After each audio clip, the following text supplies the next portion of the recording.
kaibigan, ganito ka ba ngayon? Para bang wala ng pag-asa, walang patutunguhan?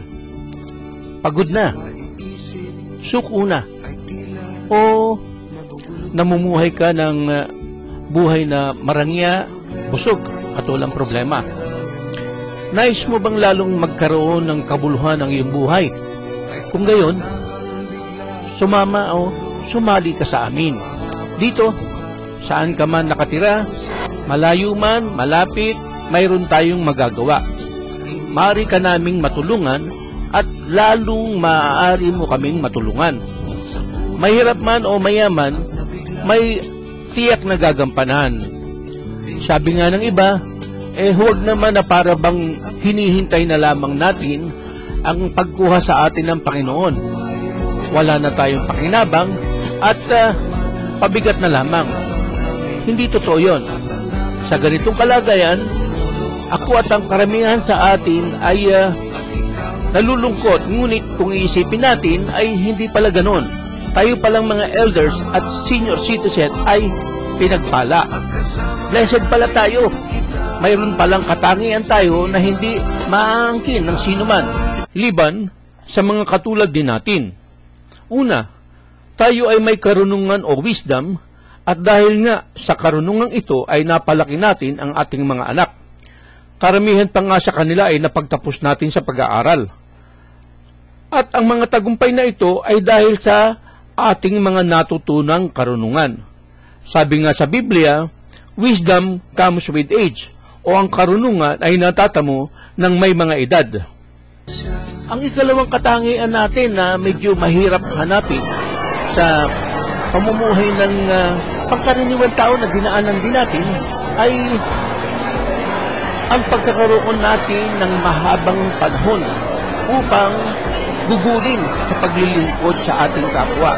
Kasi nga naman, karamihan sa atin ay hindi na o wala nang paglilingkod sa ating kapwa. At hawak natin halos lahat ng oras. Saan man natin gustong gamitin ito at kailan man natin gustong gamitin ang ating oras. Kaya, mapalad tayo, kaibigan. Ang ikatlo, karamihan nga pag tinitingnan sa atin para bang walang pera, sabi nga na iba, mukhang mga mahihirap, pero sa katotohanan, mayaman tayo.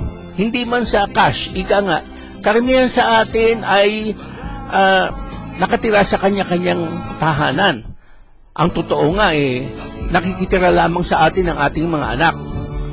Yan ang kalagayan ng hindi lamang mga mahihirap kahit nga mayayaman karamihan ganyan ang nagaganap. Kaya kung tutuusin, mayaman tayo. At kapag sumasapit na sa ganitong edad, dapat na tawagin na tayong golden agers. Yan. Kasi doon sa tatlong katangian natin.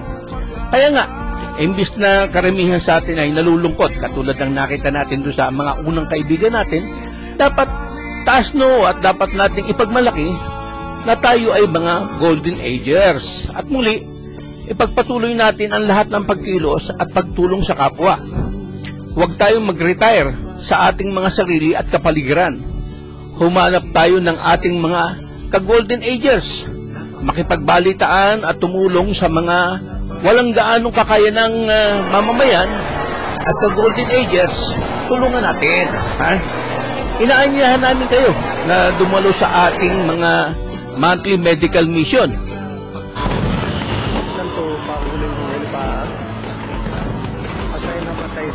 At birthday pasalamat.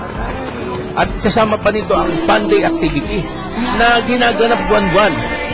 At malalaman nyo ito sa panonood ng ating website.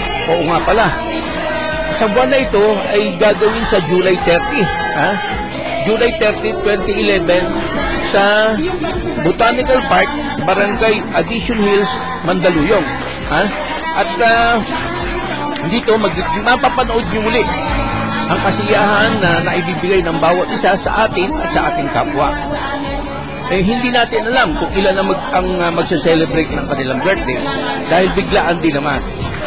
At kung makakatulong kayo ay maraming salamat. Kung wala kayong madadalang kahit anuman, okay lang. Basta, ang mahalaga, makadalo kayo. Ang iba naman na nais tumulong at medyo malayo ang lugar na nasa Visayas, Mindanao, o nasa Japan at Taiwan, o sa iba pang lugar, ay magpadala na lamang ng bukal sa inyong kalooban.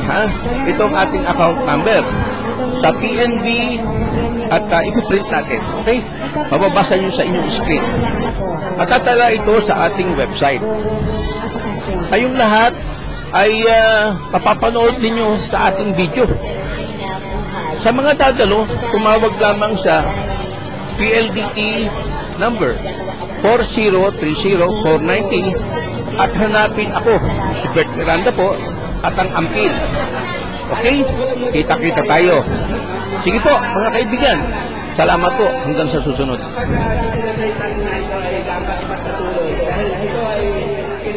Originally, galing sa ating grupo. Kaya sana sa susunod na ay mas magbonggo pa ang ating sa celebrate ng birthday na